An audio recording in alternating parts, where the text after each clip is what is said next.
अस्सलाम वालेकुम students. Last lecture में हमने किसी भी गिवन कर्व का इन्वोल्यूट और एवोल्यूट देखा था और उसकी इक्वेशन डिराइव की थी।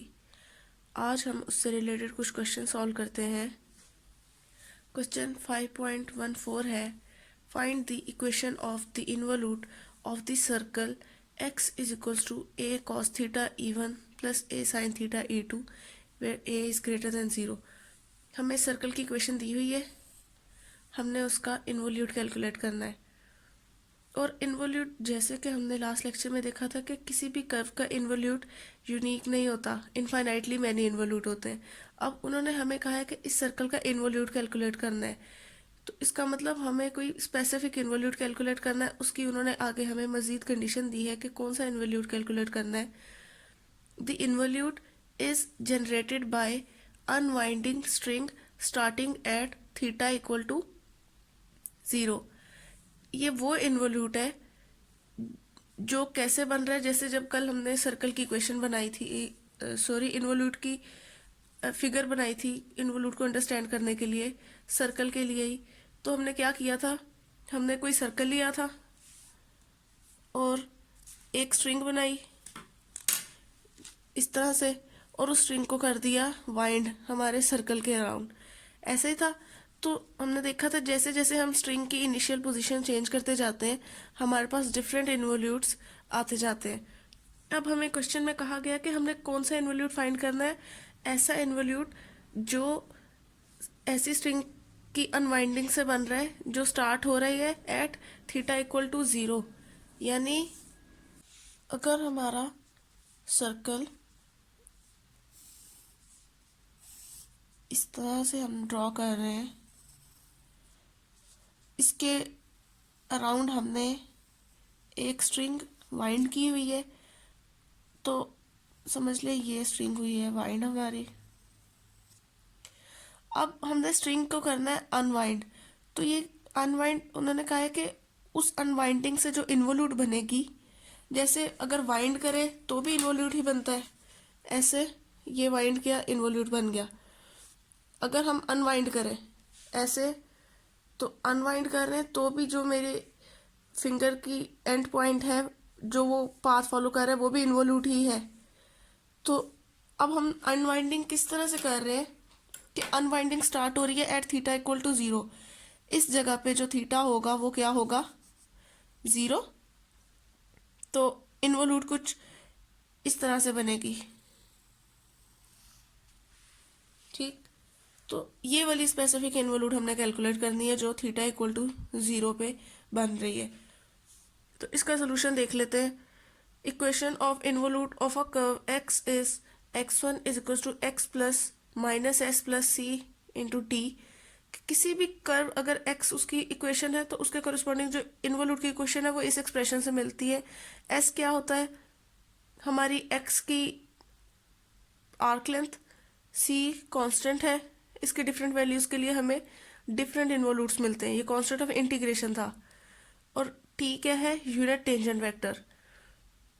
अब हमने निकालनी है equation of involute of a circle. अब देखें जैसे जैसे हम c की वैल्यू चेंज करते जाएंगे हमारे पास इन्वोल्यूट की डिफरेंट इक्वेशन, डिफरेंट इन्वोल्यूट्स आते जाएंगे। अब हमने निकालना है एक स्पेसिफिक इन्वोल्यूट, वो कौन सा है जो थीटा इक्वल टू 0 पे मिल रहा है, यानी अब हमें कांस्टेंट ऑफ इंटीग्रेशन की कोई स्पेसिफिक वैल्यू मिल जाएगी। इसलिए जब हमारी इस इन्वोल्यूट की इक्वेशन जब हम फाइंड करेंगे तो एंड पे कांस्टेंट ऑफ इंटीग्रेशन हम इंट्रोड्यूस नहीं कराएंगे। जैसे जब हम कोई प्रॉपर इंटेग्रल कैलकुलेट करते हैं हमें उसकी लिमिट्स दी हो तो उसमें कांस्टेंट ऑफ इंटीग्रेशन हम इंट्रोड्यूस नहीं कराते। इसी तरह जब हम इस स्पेसिफिक इन्वोल्यूट की इक्वेशन कैलकुलेट करेंगे तो उसमें ये कांस्टेंट ऑफ इंटीग्रेशन नहीं आएगा। हम देख लेते हैं कैसे। Involute of a circle starting at theta equal to 0 is x1 is equal to x minus S T. देखें यहाँ हमें वैल्यू दे दी थी एक तरह से लिमिट की थीटा इक्वल टू 0, तो हमने यहाँ पे ये कांस्टेंट ऑफ इंटीग्रेशन c जो था वो नहीं लिखा, हमने सिंपल लिख दिया कि इन्वोल्यूट की इक्वेशन क्या है, x1 equal to x minus S T. अब नेक्स्ट क्या है, नेक्स्ट हमने फाइंड करना है वैल्यू ऑफ t, क्योंकि इस एक्सप्रेशन, ये जो इक्वेशन है, इसमें हमें किस किस चीज़ की ज़रूरत है, एस की और टी की, और एक्स की वैल्यू हमें दी हुई है। तो हम पहले टी की वैल्यू कैलकुलेट कर लेते हैं।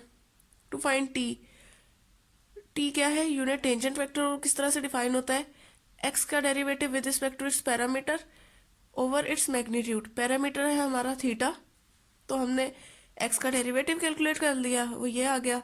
उसके बाद उसका मैग्नीट्यूड कैलकुलेट कर लिया, वो ए आ गया। तो यूनिट टेंजेंट वेक्टर की हमारे पास ये वैल्यू आ गई, T equal to minus sine theta E1 plus cos theta theta E2। अब टी की वैल्यू आ गई, आर्क लेंथ की वैल्यू भी कैलकुलेट कर लेते हैं। आर्क लेंथ कैसे डिफाइन किए, एस इज इक्वल टू जो हमारा स्टार्टिंग पॉइंट होता है आर्क का, और एंड पॉइंट जो होता है। एंड पॉइंट तो हमने डिफाइन नहीं किया हुआ, हमें गिवन ही नहीं है। स्टार्टिंग पॉइंट हमें पता है वो थीटा इक्वल टू 0 है, तो हमने स्टार्टिंग पॉइंट ले लिया 0, एंड पॉइंट हमने थीटा ही ले लिया। और ये इसका फॉर्मूला है कि D x over D theta का मैग्नीट्यूड, और थीटा के रिस्पेक्ट से इसकी इंटीग्रेशन हो गई, तो इसकी वैल्यू सब्स्टिट्यूट कर दी ए। इसका इंटेग्रल लिया, ए कांस्टेंट था, इंटेग्रल से बाहर आ गया, और डी थीटा का इंटेग्रल और लिमिट्स फ्रॉम 0 टू थीटा, उसकी वैल्यू आ गई थीटा। अब हमारे पास एस की वैल्यू आ गई ए थीटा, टी की वैल्यू ये आ गई। हमने इस एक्सप्रेशन में इसको कर दिया सब्स्टिट्यूट, तो x1 की वैल्यू क्या आ गई, a cos theta E1 plus a sine theta E2 plus s की वैल्यू डाल दी, ए थीटा थी, माइनस इसकी वजह से आ गया साथ माइनस ए थीटा, और साथ में आ गई टी की वैल्यू जो यहाँ से डाल दी। तो हमारे पास equation of involute of a circle आ गई। कौन सा इन्वोल्यूट, जो स्ट्रिंग को अनवाइंड करने से मिलता है एट थीटा इक्वल टू 0 पे। अब नेक्स्ट है question number 5.15, show that the curvature of the involute x। अब इन्वोल्यूट को जैसे पिछले क्वेश्चन में x1 से रिप्रेजेंट हम करते हैं, हमने जब उसकी जनरल इक्वेशन भी डिराइव की थी तो हमने x1 से ही उसको रिप्रेजेंट किया था, लेकिन इस क्वेश्चन में x स्टार से हमने रिप्रेजेंट किया, और वो किसके इक्वल है, x plus c minus S into T. ये जनरल इक्वेशन है इन्वोल्यूट की। और कर्व कौन सी है जिसकी इन्वोल्यूट है, वो है x is equals to X of s। अब देखें, कर्व को हमने रिप्रेजेंट किया है उसकी आर्क लेंथ की टर्म्स में, x को उसकी आर्क लेंथ s की टर्म्स में रिप्रेजेंट किया हुआ है, और is given by kappa asterisk का square is equals to kappa square plus tau square over c minus x square kappa square. अब देखें, इन्वोल्यूट थी एक कर्व, हर कर्व का कर्वेचर होता है, जैसे हमने प्रीवियस लेक्चर्स में भी डिफरेंट कर्व्स के कर्वेचर कैलकुलेट किए थे। तो अब इन्वोल्यूट है, एक जनरल उसकी इक्वेशन हमें दी हुई है, हमने उसके कर्वेचर के लिए एक्सप्रेशन कैलकुलेट करना है। तो इन्वोल्यूट को हमने एक्स स्टेरिक से रिप्रेजेंट किया हुआ था, तो उसके कर्वेचर को कैपा स्टेरिक से रिप्रेजेंट कर दिया। और वो किसके इक्वल था, ये कैपा जो है वो कर्वेचर है किसका, एक्स का, और टॉ जो है वो टॉर्शन है एक्स का, एस इसकी आर्क लेंथ है, ठीक है। तो ये ध्यान रखना है कि कर्व को उसकी आर्क लेंथ की टर्म्स में रिप्रेजेंट किया, यानी कर्व का जो पैरामीटर है वो उसकी आर्क लेंथ है। तो इसका सोल्यूशन देखते हैं। हमने कर्वेचर कैलकुलेट करना है, तो कर्वेचर का हम फॉर्मूला पहले लेक्चर्स में देख चुके हैं, क्या होता है कर्वेचर। अगर हम सिंपल कैपा देखते हैं किसी कर्व एक्स का equal to X of S, अगर कर्व है हमारी, तो उसका कर्वेचर किसके इक्वल होता था, derivative of unit tangent vector with respect to its arc length और उसका मैग्नीट्यूड। अब हमारी कर्व चूंकि हम स्टेरिक से रिप्रेजेंट कर रहे हैं इन्वोल्यूट की इक्वेशन, इसलिए हमने कैपा की वैल्यू स्टेरिक ले ली, कैपा स्टेरिक। इसी तरह उसका जो यूनिट टेंजेंट वेक्टर होगा उसको टी स्टेरिक से रिप्रेजेंट कर दिया, उसकी जो आर्क लेंथ होगी उसको एस स्टेरिक से रिप्रेजेंट कर देंगे। अब इस एक्सप्रेशन में हमें किस चीज़ की ज़रूरत है, हमें चाहिए मैग्नीट्यूड किसका, D T over D S, D T asterisk over D S asterisk का, तो वो हम कैलकुलेट करते हैं। अब वो कैलकुलेट करने के लिए हमें सबसे पहले वैल्यू चाहिए टी स्टेरिक की। तो टी स्टेरिक क्या होता है, या सिंपल अगर हम कर्व एक्स ऑफ एस ही ले रहे हैं तो उसका टी क्या होता है, टी इज इक्वल टू, अब देखें कर्व को जिस भी पैरामीटर की टर्म्स में हम लिख रहे होते हैं उसके रिस्पेक्ट से हम लेते हैं डेरिवेटिव। तो ये होता है D x over D S over its magnitude. अब हमने कर्व को एस की टर्म्स में लिखा था, तो हमने डेरिवेटिव ले लिया विद रिस्पेक्ट टू एस।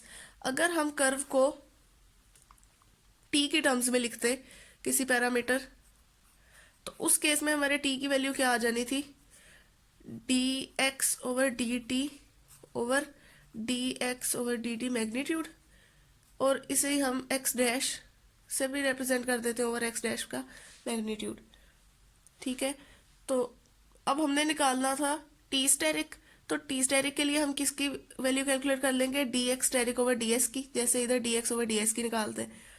तो D X asterisk over D S की वैल्यू क्या आ गई, ये है एक्स स्टेरिक, इसका डेरिवेटिव ले लिया विद रिस्पेक्ट टू एस, तो एक्सप्रेशन आ गया हमारे पास ये d x over D s minus t, यहाँ पे प्रोडक्ट रूल लग गया, तो फर्स्ट का derivative second as it is plus first as it is और सेकंड का डेरिवेटिव, तो यहाँ प्रोडक्ट रूल से ये आया minus t plus c minus s और d T over D s. अब d T over D S क्या है, ये है टी का derivative with respect to arc length, और ये किसके इक्वल होता है, बाय सेरेफ-रेने फॉर्मूला किसके इक्वल होता है, ये कैपा एन के इक्वल। और इधर से D x over D S, X हमारी कर्व है, उसका अगर हम डेरिवेटिव ले लें with respect to its arc length, किसी कर्व का अगर हम डेरिवेटिव ले लें with respect to its arc length, तो किसके इक्वल होता है, वो उसके यूनिट टेंजेंट वेक्टर के इक्वल होता है। तो यहाँ हमने यूनिट टेंजेंट वेक्टर टी लगा दिया, ये टी और ये टी हो गए कैंसल आउट, तो ये बन गया c minus S into kappa n. अब यहाँ पे ये इस क्वेश्चन का पार्ट नहीं है, वैसे ही मैं बता रही हूँ।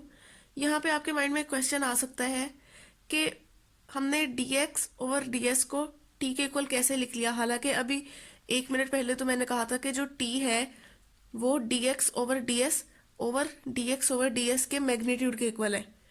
तो यहाँ से अगर हम D x over D S की वैल्यू निकालना चाहें तो क्या आ जाती है, टी और ये वैल्यू उधर जाके हो जाएगी मल्टीप्लाई, तो ये बननी चाहिए थी T times D x over D S. तो यहाँ मैंने सिंपल टी लिख दिया, तो ये एक्सप्रेशन किधर गई, तो ये हमने जब देखा था, I think first he online lecture था, तो हमने देखा था कि किसी कर्व की नेचुरल रिप्रेजेंटेशन क्या होती है अगर हम उसको उसकी आर्क लेंथ की टर्म्स में लिखें।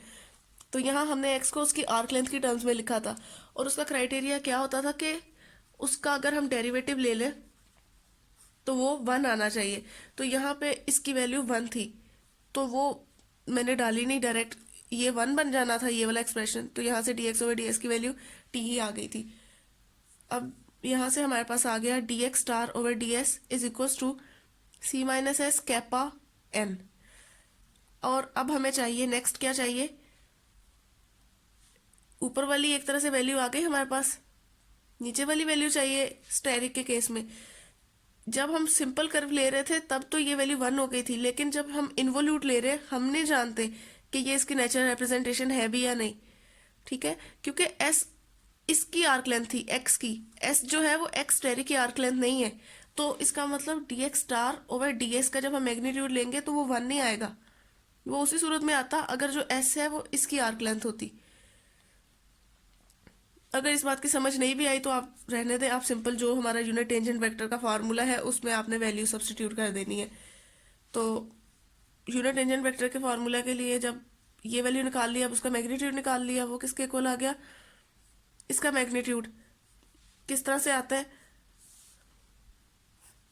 जैसे अगर हम कोई वेक्टर ए का उसके साथ डॉट ले लें तो वो उसके मैग्नीट्यूड के स्केयर के इक्वल आता है, तो उसका मैग्नीट्यूड क्या होगा, उसका स्केयर रूट हो जाएगा। तो इसी तरह हमने इसका मैग्नीट्यूड ले लिया, तो वो बन गया इसका इसी के साथ डॉट और उसका स्केयर रूट, तो वो आ गया हमारे पास एन जो था उसकी वैल्यू तो यूनिट टेंजेंट नॉर्मल वेक्टर था, तो एन डॉट एन का जो मैग्नीट्यूड वो 1 नहीं था, तो जब हमने इसका मैग्नीट्यूड निकाला तो सिंपल इस चीज़ का स्केयर आ गया और साथ में ये वाला स्केयर रूट आ गया, तो स्केयर और स्केयर रूट हो गया कैंसल आउट, तो हमारे पास एक्सप्रेशन आ गया मैग्नीट्यूड ऑफ मैग्नीट्यूड नहीं है मॉडुलस है, modulus of C minus S into kappa. अब यहाँ हम ये भी जैसे पहले जब भी हमने कोई क्वेश्चन सॉल्व किया तो हम मॉडुलस की वैल्यू को आराम से हटा देते थे, हम इसको यूं ही लिख लेते थे सी माइनस एस इंटू कैपा, लेकिन यहाँ मैं मॉडुलस को लेकर चल रही हूँ। इसकी क्या वजह है, इसकी वजह यह है कि सी क्या है, कोई कांस्टेंट है, हमें उसकी वैल्यू नहीं पता, हो सकता है सी की वैल्यू एस से छोटी हो, तो क्या होना था, जैसे हम 2 - 3 लें तो आंसर -1 आता है। तो उस केस में जब हम -1 का मॉड लिखते हैं तो क्या आता है, माइनस इंटू -1, यानी वो आ जाता है +1।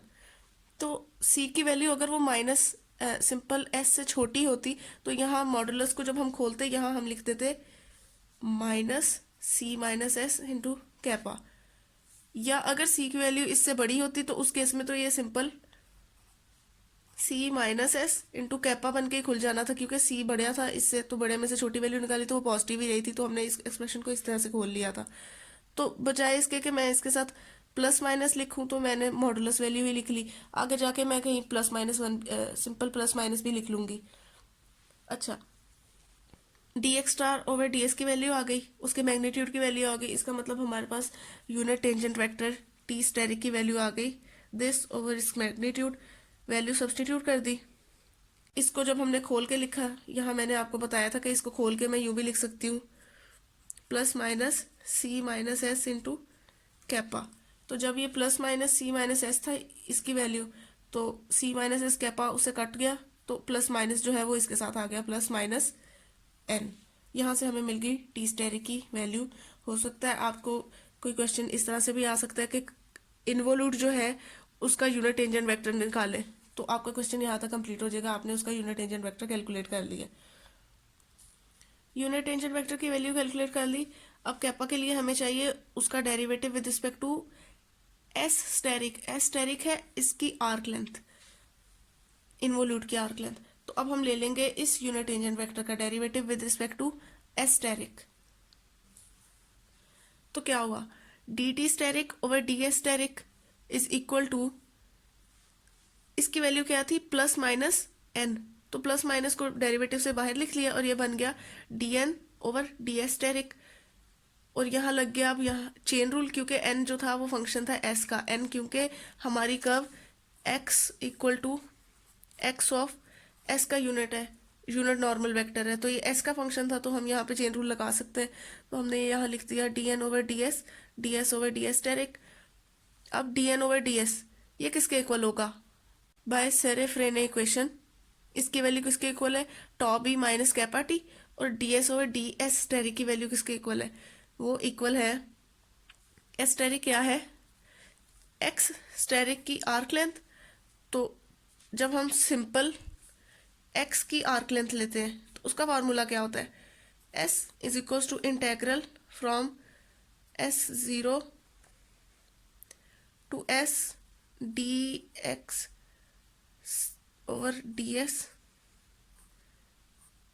और यहाँ पे t होता है, अगर हम कर्व को इन टर्म्स ऑफ t लिख रहे हैं, अगर हम x ऑफ t की ले रहे हैं आर्क लेंथ, तो ये बन जाता है dx/dt इंटू dt। अब हमने कर्व को लिया in terms of s, x जो था, x स्टेरिक जो था वो इन टर्म्स ऑफ s था, तो उसकी आर्क लेंथ हमने क्या ले ली, dx स्टेरिक ओवर ds का magnitude, integral with respect to s, और लिमिट्स ले ली हमने s0 और s। तो यहाँ जब हमने फंडामेंटल थ्योरम ऑफ अरिथमेटिक लगाया तो हमारे पास आ गया ds asterisk over ds is equal to dx asterisk over ds। ये हमें फंडामेंटल थ्योरम ऑफ अरिथमेटिक से वैल्यू मिल गई। तो ds स्टेरिक की इस एक्सप्रेशन की वैल्यू यहाँ से ले ली, इसकी सेरेफ्रेने फार्मूला से मिल गई, तो हमारे पास dt asterisk over ds asterisk की वैल्यू आ गई। प्लस माइनस ये साथ है, plus minus tau B minus kappa T. और अच्छा, ये है D S asterisk over D S की वैल्यू, यहाँ है D S over D S asterisk, यानी ये है इसका रेसिप्रोकल। तो यहाँ हमने लिख दिया 1 ओवर ये वाली वैल्यू। तो इसकी वैल्यू हमने पीछे कैलकुलेट की थी जब हमने टी की वैल्यू कैलकुलेट करनी थी, वो किसके इक्वल थी, mod of C - S into kappa. तो यहाँ से हमारे पास dt ओवर ds स्टेरिक के लिए एक्सप्रेशन आ गया। अब कैपा स्टेरिक किसके इक्वल होता है, इसके मॉड के इक्वल, इसके मैग्नीट्यूड के इक्वल। हमने कैलकुलेट करना था उसका स्केयर, तो हमने मॉड का ले लिया स्केयर। यहाँ हमने ये वैल्यू सब्सटीट्यूट कर दी, ये स्केलर था, इसको मॉड से बाहर लिख लिया, तो जब ये स्केयर था तो स्केयर की वजह से इसका स्केयर आ गया, और इस वाले वेक्टर का आ गया मॉड का स्केयर। तो जैसे मैंने पहले बताया था कि मॉड, किसी भी वेक्टर के मॉड का स्केयर किसके इक्वल होता है, उसी के साथ उसका यूनिट, उसी के साथ उसका डॉट प्रोडक्ट। तो इसका जब हमने इसी के साथ डॉट प्रोडक्ट लिया तो क्या किसके इक्वल आ गया, टॉ स्केयर प्लस कैपा स्केयर। तो यहाँ से हमें हमारा रिक्वायर्ड एक्सप्रेशन मिल गया जो हमें कैलकुलेट करने के लिए कहा गया था। अब इससे नेक्स्ट लेक्चर में हम नेक्स्ट चैप्टर स्टार्ट करेंगे। उससे पहले एक क्वेश्चन है, वो मैं आपको एज असाइनमेंट दे रही हूँ। इसका सोल्यूशन मैं आपको सेंड कर दूंगी, लेकिन पहले आप खुद इसको सॉल्व करने की कोशिश करना। क्वेश्चन 5.16 है, show that the unit binormal of the involute x asterisk is equal to x plus c minus S T.